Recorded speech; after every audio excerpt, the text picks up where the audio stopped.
And well, Karnataka Chief Minister B.S. Yediyurappa's political advisor and BJP MLA has quoted controversy because addressing a rally in support of the Citizenship Amendment Act in Davangere in Karnataka, the BJP lawmaker Renukacharya accused Muslims of collecting weapons in mosques instead of praying. He said that there are a few traitors who merely sit in mosques and issue fatwas.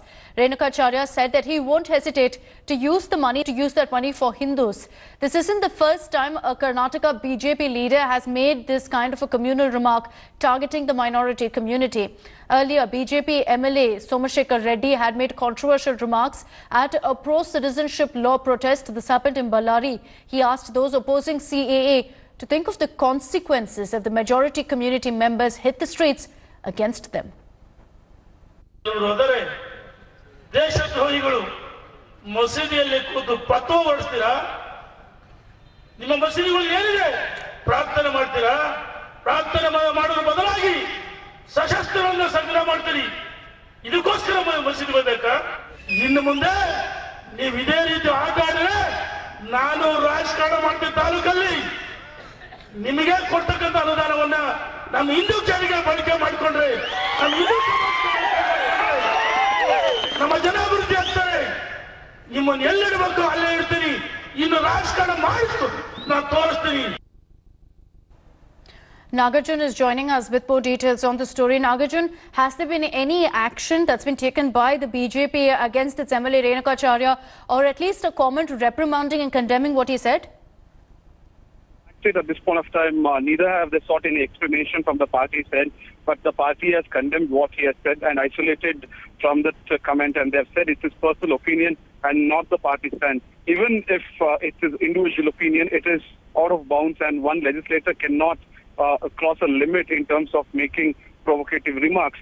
This is the second time that BJP legislator is making such provocative communal remarks. First was Somashekar Reddy, now it's CM's own political secretary, cabinet rank, and MLA Renukacharya, was outrightly saying that he would use in his constituency the funds allocated for a minority community, where he would use it for majority, and he says, I will do politics in my taluk, I will show you how to do it. Outrightly threatening. Both Congress and JDS has condemned him. Now the third party, that BJP's own party, has condemned him as isolated from these comments. Nagarjun, thanks for joining us with those details. Geeta Gopinath, the chief economist of the International Monetary Fund, said that the Indian downturn will impact downgrade in global growth. This as the IMF has also cut India's growth forecast to 4.8%.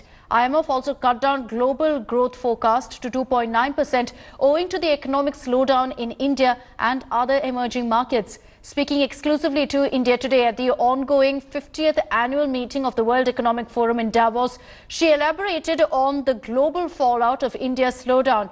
Gopinath said that the economic slowdown in India had impacted global forecasts up to 80%. She said the financial sector is under stress and that there was a sharp decline in credit growth. I want to start by understanding from you the extent to which you think and the IMF believes that the slowdown in India is currently lowering the overall global economic. So we've projected growth at 2.9% for 2019 and 3.3% for 2020. That's 0.1 percentage point lower compared to October. And you know, the vast majority of that comes from our downgrade for India, which was quite significant for both years. So how much of the overall global economic growth forecast that's been lowered has been lowered on account of the India story slowing? I mean, if you just do the simple calculation, it would be over 80%. Wow, that's quite significant. I want to understand from you, what is your road ahead? Because in the report that you put out just now, you're saying that the India growth story will be at 4.8%, which is substantially lower than your original estimates. When we spoke last year, the IMF was far more bullish. What, according to you, led to such a significant revision? So the first 2 quarters of fiscal year 2019-20 came in weaker than we had projected, which is why we had this substantial downgrade. I think the one sector where we are seeing the most stress is in the financial sector.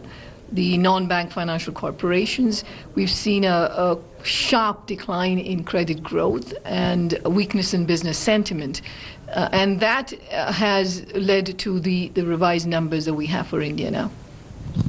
What's your outlook going forward? Do you believe the bottom has reached and from here we'll see a pickup, because no one quite seems to be certain about where the bottom really is? So we have India recovering. So we have India at 4.8% for 2019, but then going up to 5.8% in 2020. So we have a significant recovery coming in the next fiscal year. There's a fair amount of monetary stimulus in the system. The corporate tax cuts are there. And there have been these programs for transfers to the rural sector.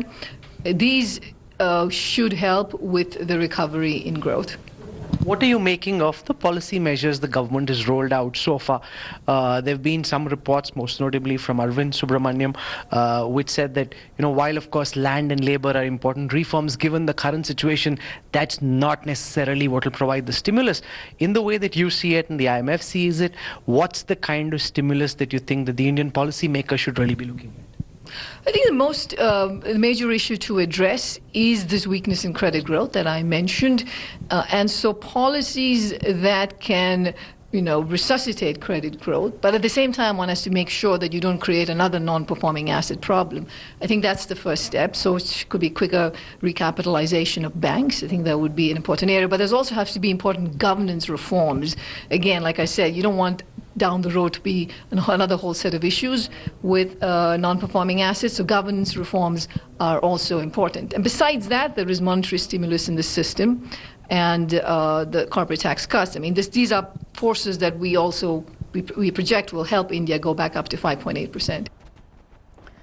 So after this interview by India Today, the opposition has targeted the Modi government because of the IMF lowering India's GDP growth forecast in 2019-20 and blamed emerging economies for the global downturn. Former Finance Minister P. Chidambaram put out a tweet criticizing the government. Chidambaram said that the IMF chief economist Geeta Gopinath was among the first to denounce demonetization.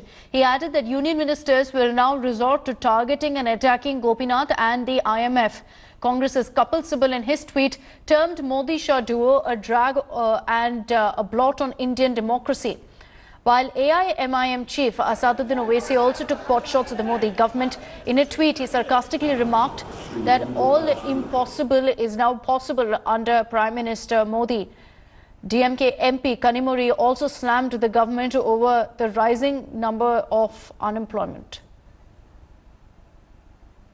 What IMF and World Bank does is they take the past performance figures and then they project it. They are not taking into account what the initiatives of the government are taking place, whether it is in the form of budget proposals or several initiatives with regard to NBFC crisis, liquidity issues and their credit line to all them, and financial resolution mechanism which the India is putting through IBC and GST reforms. And even now budget will give new initiative. A big investment has been planned under the NIP pipeline. They have been making these same optimistic predictions for the last 3 years. If you look at the last successive quarters, 6 quarters in a row, if the GDP growth has been falling, then I think it's time to wake up and smell the coffee instead of making these token false reassurances. The fact is that there is a structural flaw or a fault line in the Indian economy. Small businesses got wiped out after GST's execution. A great idea, badly implemented. Just cut corporate tax rates and hope that the people will invest. Why would a corporate invest when probably his installed capacity is being utilized at only 75%? Now, I can imagine blaming the Congress once upon a time. I have heard that for many years. But now you have in your 6th year of your government. How can you blame the past? We'll get to the latest reactions on that story. But moving on for the moment, Uber has sold its online food ordering business, Uber Eats, in India to local rival Zomato. Uber has struck the deal in exchange for a 9.99% stake in Zomato, backed by China's Ant Financial. By striking the deal, Uber has limited its exposure to India's crowded food delivery market, where it has struggled to grow. The announcement was made by Uber Eats on its Twitter account. The post read, that Uber Eats will no longer be available in India after having been acquired by Zomato. The restaurant and delivery partners of Uber Eats will now be working for Zomato starting today. Well, a deadly virus outbreak in China has claimed the lives of 4 and has infected more than 200 people across the country. An 89-year-old man was the latest victim of the new strain of coronavirus in Wuhan, the city in the center of the outbreak. China's top medical authorities confirmed that the coronavirus is highly contagious and can spread from person to person. A handful of cases have also been identified in Thailand, Japan and South Korea. There is no cure yet for the deadly virus. Signs of infection include fever, a cough, shortness of breath and breathing difficulties. The disease was first identified in Wuhan, a central Chinese city of 11 million people, late last year. Coronavirus is believed to have originated from infected animals at a seafood and wildlife market in Wuhan. The World Health Organization will be convening an emergency meeting tomorrow on this outbreak. 武汉新型冠状病毒感染的肺炎疫情发生后，中方的有关部门及时向世界卫生组织、有关国家和地区组织以及港澳台地区通报了疫情信息，也一直与他们保持着密切的沟通。与此同时，中方的卫生部门、卫生健康部门也及时就疫情的发展对外披露信息、介绍情况。 我们将会同各方一道来携手应对疫情，共同维护地区和全球的卫生安全。但是我觉得我们北京经历过那个 SARS 嘛，然后当时那个情况比现在都不那个没有办法可比，是吧？当时那个范围那么大都没有关系。我觉得现在就做好个人保护措施就好了吧。然后去地铁啊或者什么，我都反正随身我都带着那个一次性口罩。如果人多的地方。 应该会吧，因为去那种人密集的地方，毕竟这些东西就传播的比较快嘛。万一真的有，还是尽量去少去一些那种人员密集的场所，就是肯定是会的。 My colleague Radhika Tongar is also joining us to show us the countries that have so far been affected by this deadly virus. Now, the city of Wuhan, which is located somewhere around this area, is where the first cases of this new coronavirus were reported. Now, remember, this is the same family of virus which killed over 700 people in 2002-2003 back because of SARS.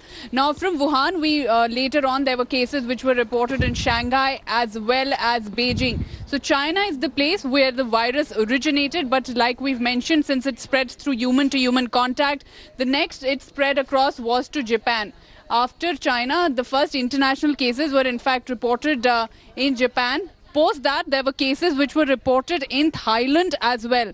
And now with South Korea reporting cases too, this is their place, South Korea, there have been, the virus seems to spread across Asia, and there are very common symptoms, and that is why scientists even believe that the number of cases reported may be less, because the symptoms like fever and common cold are something that at this point of time people may not have been able to detect that it is the coronavirus. Now this is also the time where, especially in China, it is the Lunar New Year which is celebrated. It is a time where Chinese people travel a lot, so that is why there are also fears that the virus may spread beyond China and the other 3 Asian countries to way more places at this point of time.